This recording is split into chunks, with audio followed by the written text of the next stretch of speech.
Cabinet లో మంత్రులకు శాఖలు కేటాయించారు. మరి మొదట 5 ప్రాధాన్యత శాఖలు ఎవరి దగ్గర ఉన్నాయి? టాప్ 1 2 3 4 5 ఎవరెవరు నిలిచారు మొదటి 5 లిస్టులో అనేది ఇప్పుడు మనం చూద్దాం. తెలుగుదేశం దగ్గర కీలకమైన శాఖలు ఉన్నాయి. టీడీపీకి ఆర్థిక, హోం, విద్యాశాఖ, రెవెన్యూ శాఖ, ఐటీ శాఖలు తెలుగుదేశం పార్టీ దగ్గరే ఉన్నాయి. జనసేనకు ఇచ్చిన శాఖలో కీలకంగా పంచాయతీరాజ్ శాఖ ఉంది. పంచాయతీరాజ్ శాఖను చంద్రబాబు నాయుడుకి ఇచ్చారు. సీఎం చంద్రబాబు మినహా మిగిలిన 5 శాఖలు చూస్తే, టాప్ 5 శాఖలు మనం చూస్తే ఆ శాఖలు ఎవరెవరికి ఇచ్చారో ఒకసారి చూద్దాం.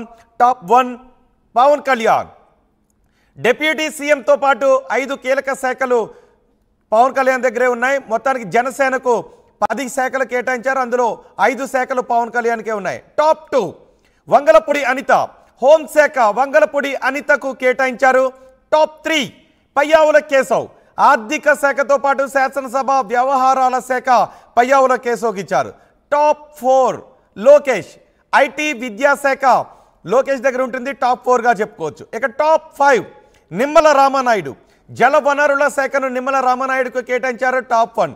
టాప్ 5 లిస్టులో ఉన్న శాఖలు ఇవి. టాప్ 5 లిస్టులో ఉన్న శాఖలు కలిగిన మంత్రులు ఎవరు కూడా మనం చూసాం. చంద్రబాబు నాయుడు మినహా మిగిలిన టాప్ 5 శాఖలు వీరి దగ్గరే ఉన్నాయి.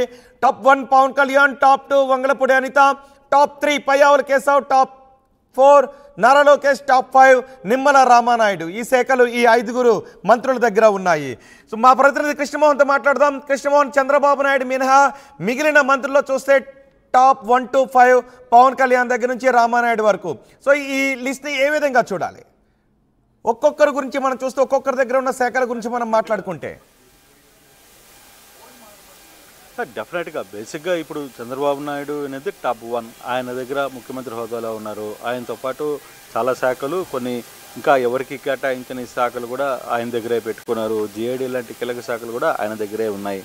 సో అది పక్కన పెడితే ఇక మిగిలిన చూసుకుంటే టాప్ 1లో ఖచ్చితంగా పవన్ కళ్యాణ్ ఉన్నారు. పవన్ కళ్యాణ్ ఉన్న శాఖల్లో మనం సీరియస్గా చూసుకుంటే పంచాయతీరాజ్ శాఖ, రూరల్ డెవలప్మెంట్ శాఖ, అటవీ శాఖ, మొత్తం కూడా 5 శాఖలు పవన్ కళ్యాణ్ చేతిలో ఉన్నాయి. సో పవన్ కళ్యాణ్ ఇప్పుడు టాప్ 1లో ఉన్నారు. బేసిక్గా ఈ శాఖలన్నీ పక్కన పెడితే డిప్యూటీ సీఎం పదవి, డిప్యూటీ సీఎం హోదా ఆయనకు ఉంది. సీఎం తర్వాత డిప్యూటీ సీఎం హోదా డెఫినెట్గా పవన్ కళ్యాణ్కు ఉంది. కాబట్టి ఇక చంద్రబాబు నాయుడు కాకుండా మిగతా టాప్ 1, టాప్ 2లో చూసుకుంటే టాప్ 1లో పవన్ కళ్యాణ్ ఉన్నారనేది చాలా స్పష్టంగా అర్థం చేసుకోవాలి. రెండవది మొత్తం ఆంధ్రప్రదేశ్ మొత్తం కూడా చాలామందిగా ఆశగా ఎదురు చూసిన శాఖ హోంశాఖ. హోంశాఖ ఎవరికి వస్తుంది, ఎవరి చేతిలో ఉండబోతుంది అని చాలామంది కూడా చర్చించుకున్న నేపథ్యంలో హోంశాఖ అండ్ అఫైర్స్ కంప్లీట్గా కూడా అనిత చేతిలో, వాళ్ళకి అనిత చేతిలోకి రావడం నిజంగానే అది కూడా టాప్ 2 పొజిషన్లోకి ఉండే పరిస్థితి అయితే కనబడుతుంది. అనిత తెలుగుదేశం పార్టీ మహిళా అధ్యక్షురాలుగా పనిచేసింది. ఆమె గత 5 సంవత్సరాలుగా చాలా ఇబ్బందుల్ని గురి చేశారు ప్రభుత్వాలు. తర్వాత అవన్నీ కూడా తట్టుకొని ఆమె ఈరోజు నిలబడి అక్కడ గెలవడం, సో దాంతో ఖచ్చితంగా ఆమెకి హోంశాఖ ఇస్తున్న పరిస్థితి అయితే చాలా స్పష్టంగా కనబడుతుంది. అందులో డెఫినెట్గా ఆమెను అందుకే టాప్ 2 అని చెప్పే పరిస్థితి అయితే ఉంటుంది. టాప్ 3 మొత్తం రాష్ట్రం మొత్తం నడవడానికి అవసరమైన ఆర్థిక వనరులు, ఆర్థిక శాఖ ఏదైతే ఉంటారో దీని మధ్య చాలా గట్టి పోటీ అయితే నడిచిందని అనుకోవాలి. అయితే చివరికి అది ఆనం రామనారాయణ రెడ్డి వర్సెస్ కేశవ్ మధ్య ఈ శాఖ ఉంటుందని అందరూ ఊహించారు. అయితే కేశవ్కి ఆర్థిక శాఖ కూడా, అలాగే శాసనసభ వ్యవహారాలు కూడా, ఇది కూడా మొత్తం శాసనసభ వ్యవహారాలన్నీ కూడా ఎలా నడపాలి, లోపల అసెంబ్లీ సెక్షన్స్ మొత్తం కూడా ఎవరు చూస్తారు అనే దాని మీద కూడా చాలా ఇంపార్టెంట్ వ్యవహారాలు నడుపుతుంది. కానీ ఫైనాన్స్ అండ్ శాసనసభ వ్యవహారాలు మొత్తం కూడా కేశవ్కి ఇచ్చారు. సో డెఫినెట్గా ఇది కూడా కేశవ్ టాప్ 3లో ఉన్నట్టుగానే మనం చూసుకోవాలి. ఇక లోకేష్ ఐటీ వ్యవహారాలు గతంలో కేవలం ఐటీ, విద్యాశాఖ పూర్తి కూడా, అంతకుముందు విద్యాశాఖలో 2గా డివైడ్ చేసేది.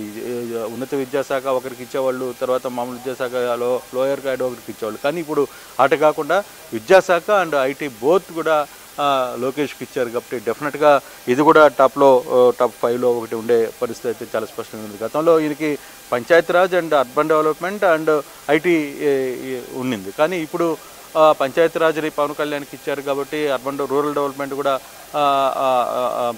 పవన్ కళ్యాణ్కి ఇచ్చారు కాబట్టి ఇతనికి ఐటీ అండ్ ఫుల్ ఎడ్యుకేషన్ ఇచ్చిన ఆ పరిస్థితి అయితే మనం చూస్తున్నాం. ఇక మిగిలింది నిమ్మల రామానాయుడు. సో ఇప్పుడు ఏదైతే జనవరిలో శాఖ కంప్లీట్గా ఉందో ఈ శాఖకు సంబంధించి టాప్ 5లో మనం ఖచ్చితంగా నిమ్మల రామానాయుడును చెప్పాలి. ఇప్పుడు పోలవరం ప్రాజెక్ట్స్ కావచ్చు, ప్రాజెక్టులకు సంబంధించి వాడి వేడి చర్చ అసెంబ్లీలో జరుగుతుంటుంది. ఇప్పుడు ప్రాజెక్టులకు సంబంధించి నీటి పంపుదల, నీటి సరఫరా వీటన్నిటి మీద కూడా చాలా పెద్ద ఎత్తున చర్చ జరిగితే ఇది రోజులు జరిగే చర్చ. అటువంటి చర్చకి నిమ్మల రామానాయుడు ఖచ్చితంగా ఆ శాఖకి అక్కడ కేటాయించడం. సో డెఫినెట్గా టాప్ 5లో ఈ 5 శాఖలు ఉన్నాయని చెప్పాలి. టాప్ 5గానే ఇప్పుడు ఈ ప్రభుత్వంలో కీలక మంత్రులు ఎవరు అనుకుంటే ఈ 5 మంత్రుల పేర్లు డెఫినెట్గా ముందుకు వచ్చే పరిస్థితి. ప్రతిరోజు ఏదో ఒక ఇష్యూలో ఈ 5 మంది సంబంధించిన వ్యవహారాలు జరుగుతాయి. దీని మీదనే చర్చ జరిగే పరిస్థితి అయితే చాలా స్పష్టంగా కనబడుతుంది. రోహిత్. రైట్ కృష్ణమోహన్, మంత్రివర్గంలో తెలుగుదేశానికి కీలక శాఖలు తెలుగుదేశం మంత్రులకు కేటాయించారు. టీడీపీకి ఆర్థిక శాఖ, హోంశాఖ, విద్యాశాఖ, రెవెన్యూ, ఐటీ శాఖలు టీడీపీ మంత్రుల దగ్గరే ఉంటాయి. జనసేనకు ఇచ్చిన శాఖల్లో పంచాయతీరాజ్ శాఖ కీలకంగా ఉంది. ముఖ్యమంత్రి చంద్రబాబు మినహా టాప్ 5 శాఖలు ఒకసారి మనం చూస్తే పవన్ కళ్యాణ్ టాప్ 1లో పవన్ కళ్యాణ్, డిప్యూటీ సీఎంతో పాటు 5 శాఖలు పవన్ కళ్యాణ్ దగ్గర ఉన్నాయి. టాప్ 2 వంగలపూడి అనిత, హోంశాఖను వంగలపూడి అనితకు కేటాయించారు. ఇక టాప్ 3 పయ్యావుల కేశవ్, ఆర్థిక శాఖ, శాసనసభ వ్యవహారాలు. ఆర్థిక శాఖ చాలా కీలకమైన శాఖ, ఆర్థిక శాఖను పయ్యావుల కేశవ్కు కేటాయించారు. టాప్ 3. టాప్ 4 లోకేష్, ఐటీ, విద్యాశాఖ లోకేష్ దగ్గర ఉన్నాయి. నిమ్మల రామానాయుడు జలవనరుల శాఖ చాలా కీలకమైన శాఖ, జలవనరుల శాఖను టాప్ 5లో చూడొచ్చు. నిమ్మల రామానాయుడుకి ఈ శాఖను కేటాయించారు.